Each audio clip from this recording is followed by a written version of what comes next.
Mind has an annual, Mind Week is an annual event. The focus this year at this time is the launch of their campaign to get it off your chest, which is about trying to improve the mental health of men nationally. And in that context, we've taken the opportunity in our local celebration to focus particularly on the relaunch of the Mind Association in Chester, and an opportunity we hope to be able to share with you our redevelopment and some information about our future plans. During my presentation this morning, I want to try and achieve three objectives. I want to share recent developments, and there are three aspects of that. I want to talk to you a little bit about name change and the background to that, some imminent new services, and as Brian's referred to it, our bridging the gap strategy, our response to begin to, our initial response to begin to respond to the Mind the Gaps consultation, which we undertook in early 2008. Two other things I want to make clear to you and share with you our strategic goal, really, and how we intend to deliver that through a range of services, and the nature of those services particularly.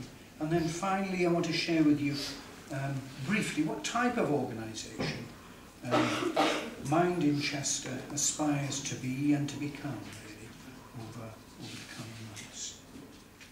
So, in recent months, recent developments. Chester and District Mind, as is now called, was established in 1964 and has been a successful provider of services in Chester for many years.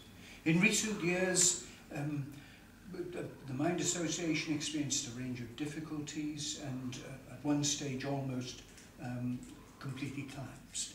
That didn't happen, thankfully, and with the recruitment of new trustees over the last 3 to 4 years, and a commitment, I think, to look forward and work for a future, the association has redeveloped itself.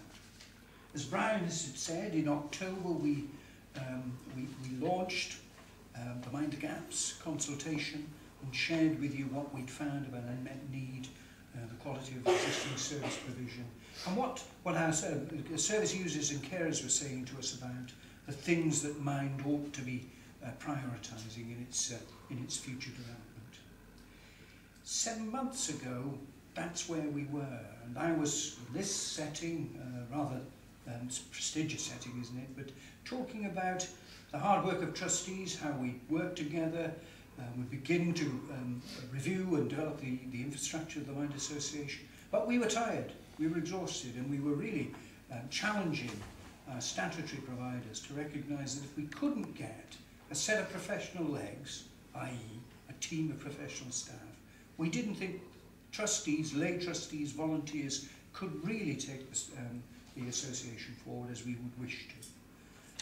So we were at that stage optimistic that people had heard us, and optimistic that we might, within the year, be in a position to begin offering again service provision, and even have some professional staff on the ground. That was the position then. Hard work and determination pays off, because this morning is as much a celebration of that as anything else. The position has changed dramatically, and I want to share the results really of that hard work in what I do with you next, really. Before I go there, I want to just say a few words about our name change.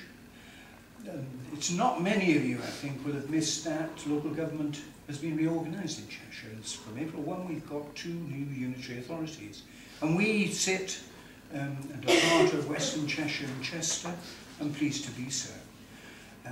That reorganisation has had implications for the way in which mental health services are going to be commissioned in future in Cheshire, and is implying for all statutory organisations and the voluntary sector, the third sector, a need to engage in a different sort of dialogue and the development of new relationships, really, so that we can all begin to build on existing services, which by and large are very good. But we all know there are some unmet needs, and we all know that we can still improve existing services. So that's the challenge for us. Problem with the reorganisation is that Chester and District no longer exists formally. So our name, Chester and District Mind, is not recognisable, hasn't got that sort of up-to-date currency, as it were, validity. So we have begun to think carefully about what we ought to call ourselves, and we've come up with an alternative. Beyond that, of course, our redevelopment of the Mind Association as a bunch of trustees informs our thinking as well, because we want to signal as powerfully but carefully and cautiously as we can that the Mind Association in Chester is alive, is kicking, is intending to deliver the mission again, to promote and protect mental health for those who live and work in Chester.